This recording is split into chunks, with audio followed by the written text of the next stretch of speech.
দৈনিক লেনদেনে ১৩ মাসের রেকর্ড ভেঙেছে দেশের প্রধান পুঁজিবাজার ঢাকা স্টক এক্সচেঞ্জ বা ডিএসই।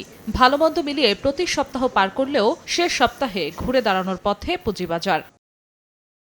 হিসেব বলছে গেল সপ্তাহের সর্বোচ্চ ১,৩৯৭ কোটি ৫৬ লাখ টাকা লেনদেন হয়েছে সপ্তাহের চতুর্থ কার্যদিবসে। দ্বিতীয় সর্বোচ্চ ১,৩৩৮ কোটি টাকা লেনদেন হয়েছে শেষ কার্যদিবসে। প্রথম ও তৃতীয় কার্যদিবসে ১২০০ কোটির ওপরে ছিল দৈনিক লেনদেন, আর বাকি একদিন ছিল ১১০০ কোটির ঘরে। সপ্তাহ শেষে বাজার মূলধন বেড়েছে ৯,৪৩৬ কোটি ৮৮ লাখ টাকা। তিন সূচকই দেখিয়েছে আশার আলো। ৯৬.৩৩ পয়েন্ট বৃদ্ধি পেয়ে প্রধান সূচক দাঁড়িয়েছে ৫,৬১৪.২৮ পয়েন্টে।